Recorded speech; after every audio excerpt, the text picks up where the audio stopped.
नमस्कार आदाब, आप देख रहे हैं न्यूज महाराष्ट्र। मैं हूं परवीन खान। आइए हमारे चैनल में आपका स्वागत है। हमारे चैनल को लाइक करें, सब्सक्राइब करें। देखें आज की खास खबरें।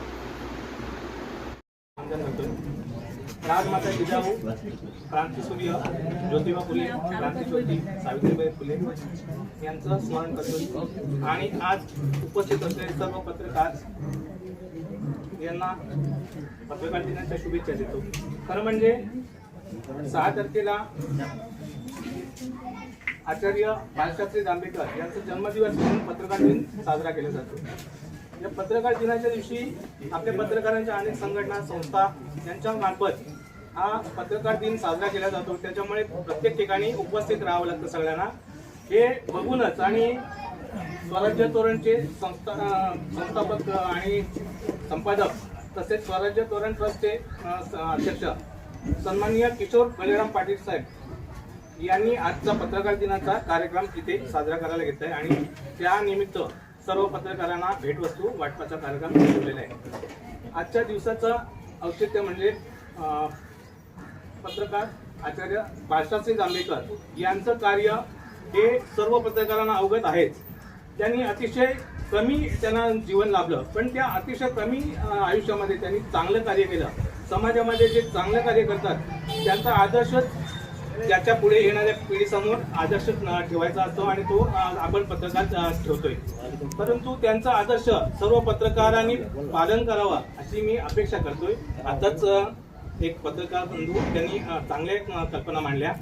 या आजच्या युगामध्ये लोकशाहीचा जो चौथा स्तंभ मानला जातो पत्रकार, तर पत्रकाराचं खूप मोठं कर्तव्य आहे आणि ते कर्तव्य पार पाडण्याची सर्व समाजाकडून अपेक्षा आहे। कारण या आजची लोकशाही आहे ती कुठल्या दिशेला चाललेली आहे ते आपण बघतोय। शेजारी राष्ट्र आहेत त्या ठिकाणी सुद्धा लोकशाही आहे आणि त्या ठिकाणी जे लोकशाहीचं शासन राबवतात त्यांनी ज्या प्रकारे भ्रष्टाचाराचा अतिरेक केला आणि त्या तिथल्या स्थानिक जनतेने उठाव करून त्यांना त्यांचे तख्त पालथे करून त्यांना अतिशय सळोकीपळो करून सोडलं, अशी परिस्थिती आपल्या भारतात येऊ नये अशी प्रार्थना करतोय। खरं म्हणजे आज आपण पहिल्यांदा बघितलं की या लोकशाहीमध्ये जे आपल्या संस्था आहेत त्या संस्थांवरती जे निवडून आपण देतोय ते 5 वर्ष आपण वाट बघतोय आणि 5 वर्ष आपण कुठेतरी चांगला प्रतिनिधी निवडू यासाठी प्रयत्न करत असतो। पण आता ज्या परिस्थिती बघतोय त्याचं खरं म्हणजे आपल्याला आश्चर्य वाटतंय। ठीक आहे, या गोष्टी आपण बघतच राहू यापुढे।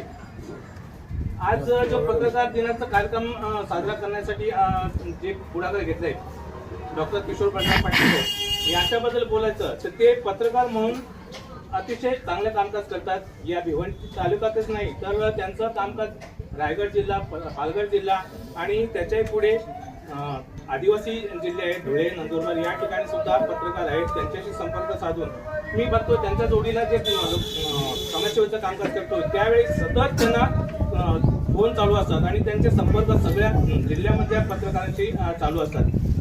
असं कार्य जे करतात त्या कार्यामध्ये त्यांना अनेक जण मला की साथ सुद्धा देतात, त्याच्यामुळे ते चांगलं कामकाज करतात। यापुढे त्यांनी चांगलं कामकाज करावं अशी मी अपेक्षा व्यक्त करतोय आणि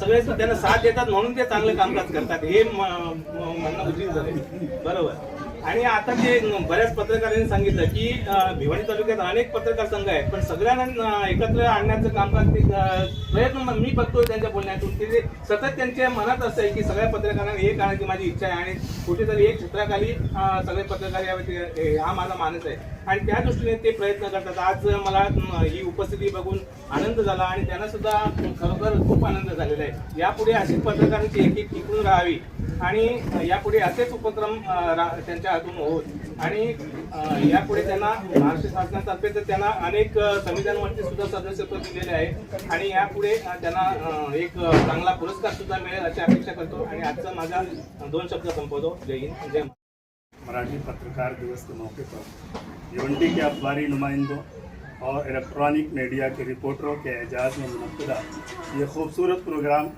महज एक रस्मी तकरीब नहीं बल्कि सहाफ़त की असल रूह को खराज तहसीन पेश करने का एक बामकसद इज्तिमा है।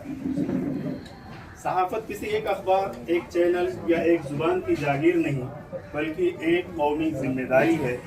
आज के इस दौर में जब print media, electronic media, digital platform और सोशल मीडिया सब अपनी अपनी रफ्तार और असर रखते हैं, ऐसे में तमाम न्यूज़ चैनल और मीडिया और इदारों के दरमियान हम आहंगी वक्त की सबसे बड़ी ज़रूरत है।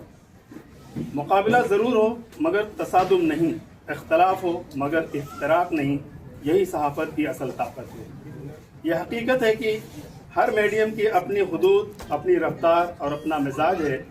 प्रिंट मीडिया गहराई और तहकीक की अलामत है, इलेक्ट्रॉनिक मीडिया फौरी रसाई और असर अंगेज़ी रखता है, और डिजिटल मीडिया नौजवान नस्ल तक तेज़ तरीन पहुँच का ज़रिया है।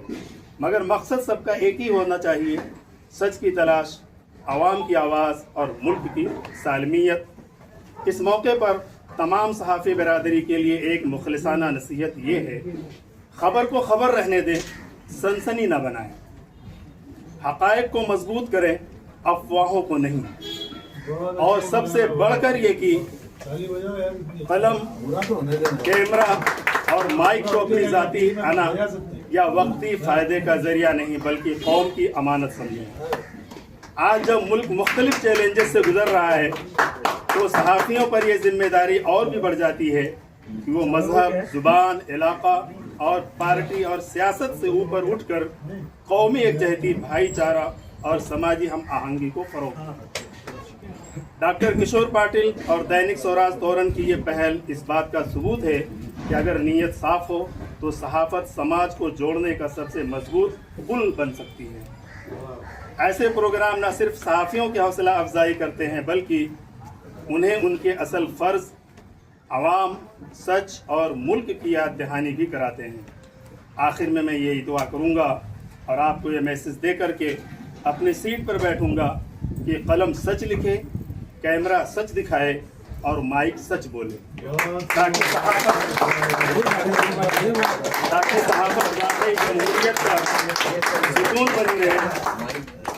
मराठी पत्रकार दिवस आज सभी को मुबारक। मान्यवरांच्या उपस्थितीमध्ये आपण बाबूराव करी, रमण्णा करी।